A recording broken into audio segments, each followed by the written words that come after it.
세 번째는 아이의 어머님이 질문을 주셨습니다. 저는 한 아이의 부모입니다. A는 차지 증후군을 가지고 있습니다. 청각과 시각의 문제와 함께 자폐 성향도 있습니다. B는 시각장애와 지체장애를 중복으로 가지고 있습니다. 저희에게 가정에서의 역할이 무엇인지 많이 중요할 것 같습니다. 어디서부터 어떻게 소통을 시도해야 하고 학교나 유치원에서 앞으로 어떤 계획을 하면 좋을까요? 하고 질문을 주셨습니다.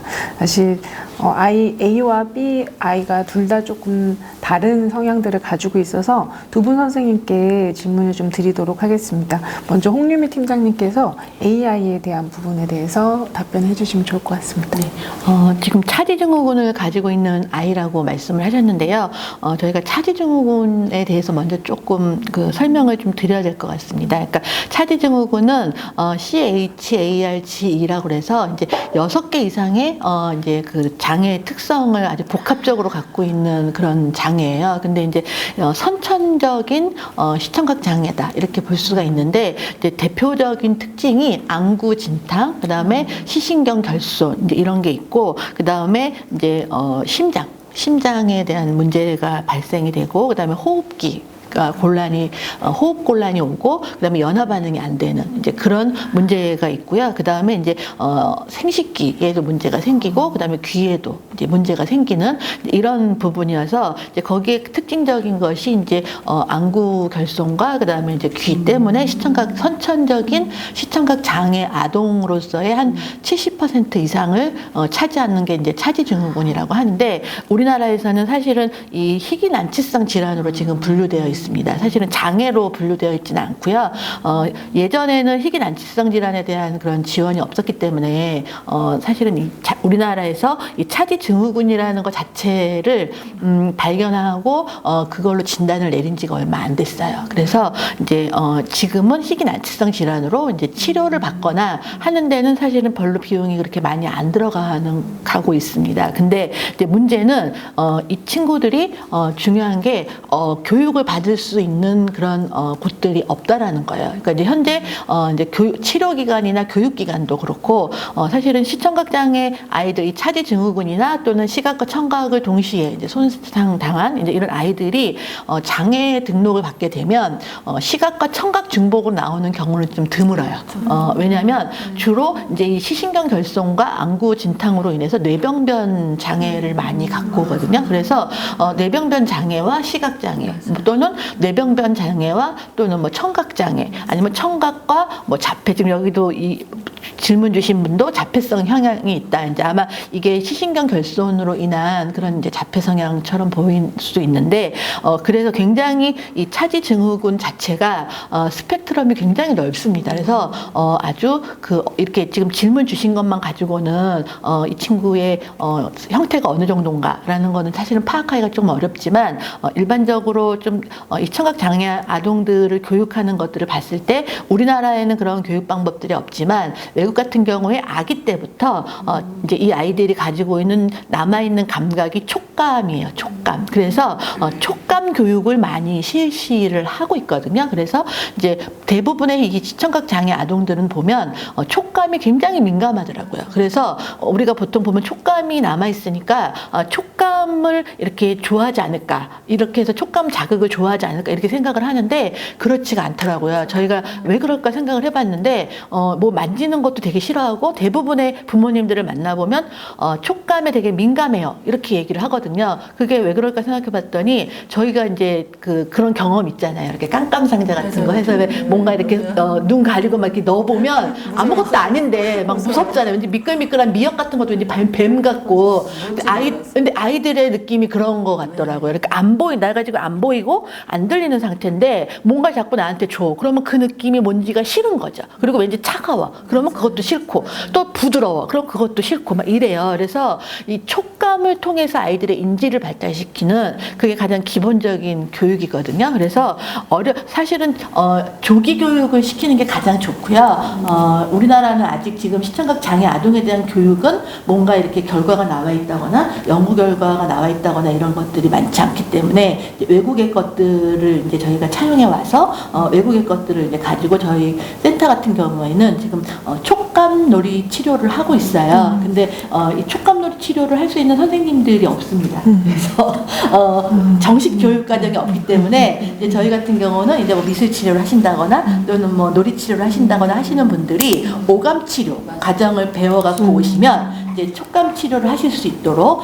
이렇게 지금 하고 있어요. 그래서 이제 그 선생님들이 이제 이 차지증후군이나 시청각 장애 아동 집에 찾아가서 1대1로, 왜냐하면 아이들마다 굉장히 상태가 다양하기 때문에 어떤 아이들은 인지장애가 있는 경우도 있고 또 어떤 아이들은 인지장애가 없는 경우도 있고, 그래서 그 1대1 맞춤형으로 지금 이제 그 서비스를 하고 있어요. 그래서 저희 같은 경우에 저희 센터가 생긴 게 2019년이기 때문에 이제 2020년도부터 방문 교육을 1대1로 하고 있고요. 지금은 이제 25명의 아동까지 이제 그 선생님이 두 분이서 감당을 하고 있는데, 이 질문에 이제 답을 좀 드리자면, 가능하면 이 아이들에게, 이제 이 아이가 나이가 지금 몇 살인지 모르겠지만 촉감 교육 같은 이런 교육을 실시할 수 있었으면 좋겠어요. 그래서 왜냐하면 대부분의 부모님들이 다 뭐 감통 치료라든가 이런 이제 발달 장애 아이들이나 뇌병변 장애 아이들, 장애 아동들이 받을 수 있는 치료는 다 받고 계세요. 그런데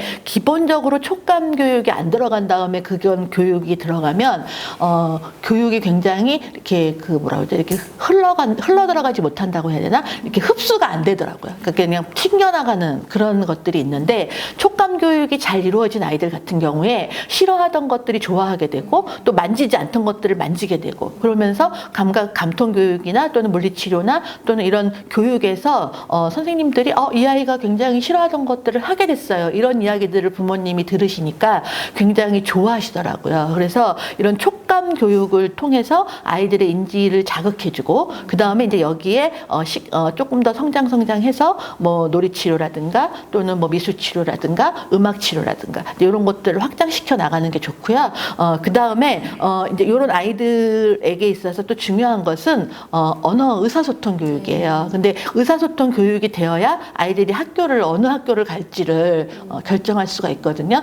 시청각장애 아동들 같은 경우는 시각장애 학교에 가도 안 받아주고 청각장애 학교에 가도 안 받아줍니다. 근데 또 부모님들 입장에서 발달장애 학교나 이런 곳에는 보내고 싶지 않아요. 왜냐하면 우리 아이는 발달장애는 아니야, 이런 생각을 갖고 계시거든요. 또 발달장애 학교에서도 못 받아요. 왜냐하면 안 보이고 안 들리는데 이 아이들을 우리는 교육할 수 없습니다, 이렇게 되거든요. 그래서 이제 이 아이들의 언어 기반을, 예를 들면 남아있는 기관이 청각이라면 청각을, 또는 시각이라면 시각을, 남아있는 잔존 기능을 최대한 자극해 주는 게 좋아요. 그래서 아이가 만약에 청각 기능이 조금이라도 살아있다면 아이가 못 알아듣더라도 계속적으로 음성적인 자극을 줘서 언어적인 기반을 만드는 게 좋고, 시각적인 게 조금이라도 남아있다면 이제 그 시각적인 걸로, 또 만약에 이제 좀 시각적인 기능이 남아있는데 인지장애가 좀 있다, 이제 이러면 뭐 AAC라든가 이런 걸로 할 수 있도록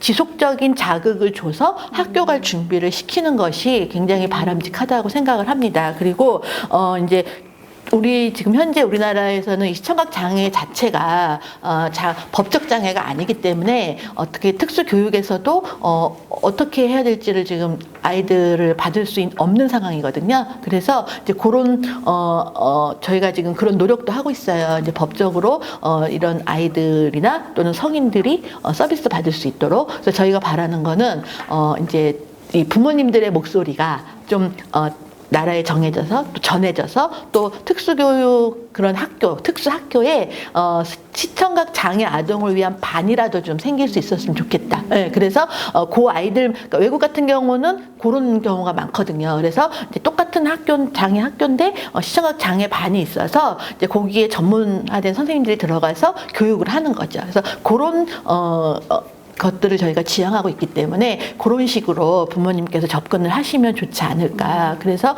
일단은 촉각 교육을 먼저 시켜주셨으면 좋겠다는 생각이 들고요. 질문하신 부모님께서 이제 만약에 이 촉각 교육에 대해서 궁금하시다면 저희 헬렌 켈러 센터로 문의를 주셔도 좋겠습니다. 이상 감사합니다. 네, 감사합니다, 선생님. 사실 몰랐던 것을 새로 저도 알게 됐던 거고, 조금 마음이 아프기도 하고, 저희가 또 새롭게 다시 배워서 또 뭔가를 노력을 힘을 합쳐야 되는 것들도 있구나라는 그렇죠. 생각을 네. 또 새롭게 다시 해봅니다.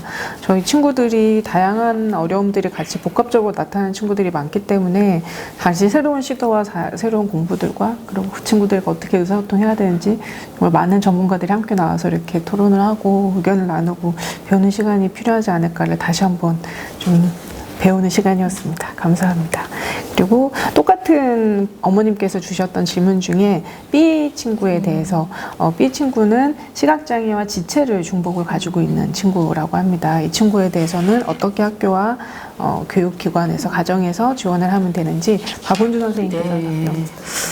저희 B학생 같이 이렇게 시각장애랑 이제 지체장애를 이제 중복으로 가지고 있는 경우 아까 홍림희 팀장님이 말씀하셨던 것처럼 이제 조기 교육이 굉장히 중요한데 이제 뭐 활용할 수 있는 촉각 정보, 청각 정보를 이용해서 뭐 의사소통 방법을 알려주고 그 다음에 뭐 인지 수준, 인지 발달을 할 수 있는 그런 기초가 되는 훈련을 하지만 특히 이 친구는 이제 지체장애를 중복으로 갖고 있기 때문에 또 재활 훈련을 또 해야 돼요. 그래서 뭐 자세를 잡아준다든가 이동할 때는 어떤 기구들을 이동을 해야 되나 보행은 가능한 건가 뭐 이렇게 어려서부터 지원하게 될 게 너무 많은 거예요. 이 친구는. 근데 그렇지만 지금 저희 학교 현장에서도 중복장애 학생 수가 점차 증가하고 있어요. 저희 학교도 퍼센테이지가 굉장히 높아지고 있고 그래서 학교의 교사들도 뭐 교육과정을 재구성한다든가 그다음에 교육 수업 장면에서 그 학생에게 맞는 학습 자료를 제공을 해준다든가 그렇게 이렇게 선생님들도 지원을 해주고 있거든요. 실은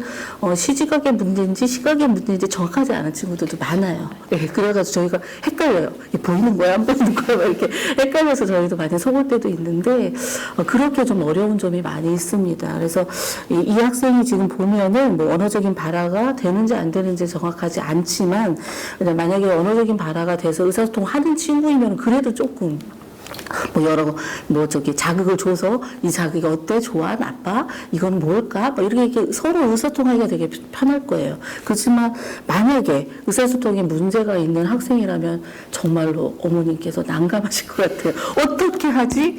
우리는 썰리맨 선생님이 될 수가 없는데 어떻게 하지? 막 이렇게 막 고민하실 텐데 실은 이렇게 어느 책에서 봤는데. 모든 장애 학생은 자기만의 의사소통 방식을 한 가지 이상은 다 갖고 있다고 합니다.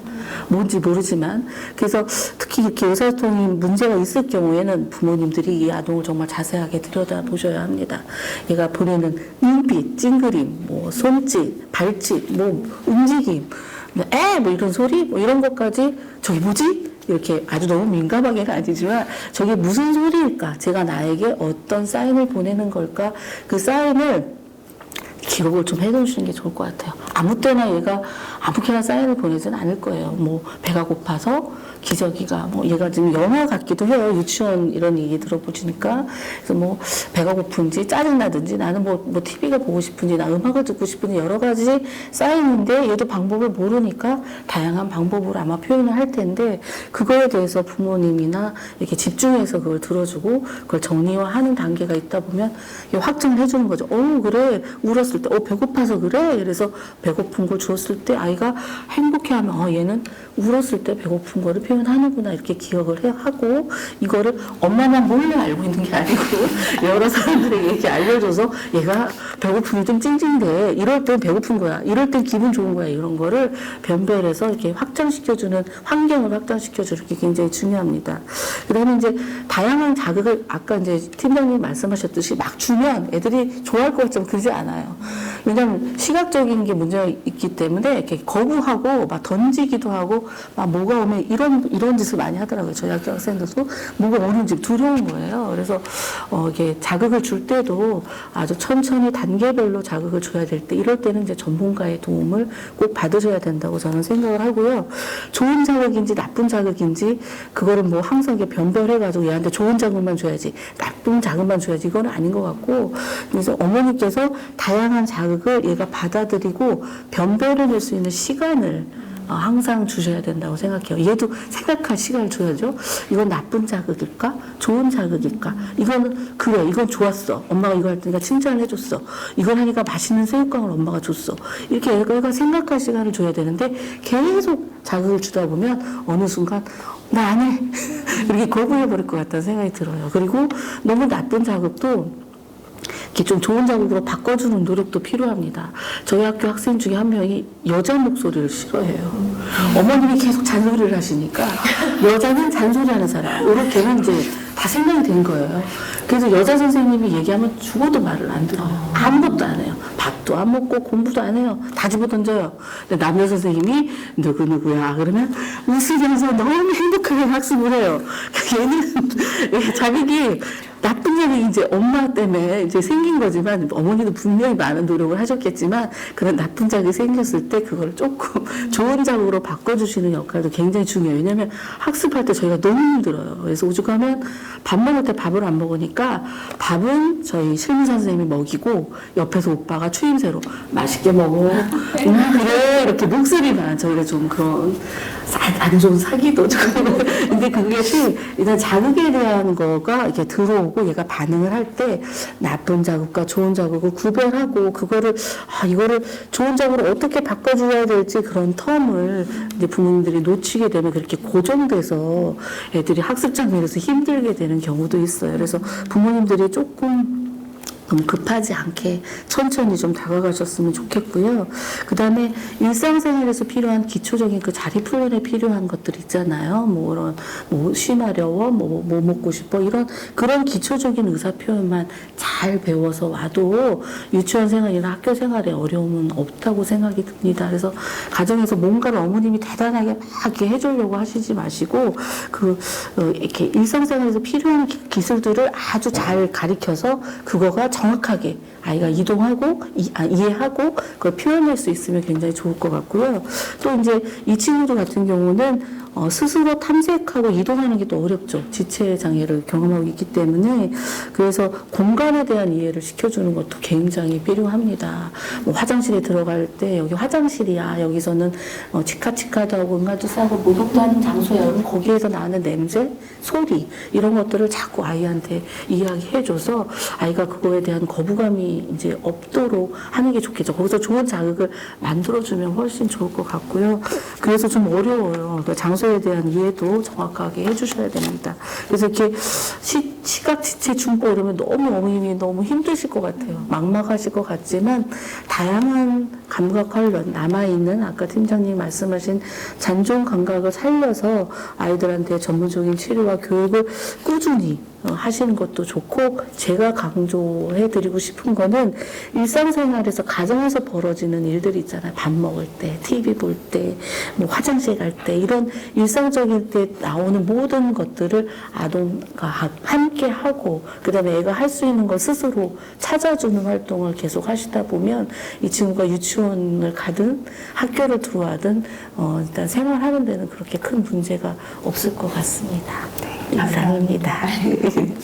사실 두 분 선생님께서 너무 좋은 의견들 많이 주셔서 저희가 아이들에 대해서 빠른 시간에 조금 빨리 뭔가를 해보기 위한 부모의 되게 선한 마음이 때로는 아이들에게 어려움을 줄 수도 있구나라는 것을 새삼 느끼고 그래서 저희가 어떤 자극을 주거나 교육을 하고 할 때 친구들한테 시간을 주고 저희가 조금 기다려주는 자세들이 정말 필요하지 않을까라는 생각을 다시 한번 해보게 되었습니다. 어머님 의견 주셨던 어머님께서 좀 도움이 되시기를 바랍니다.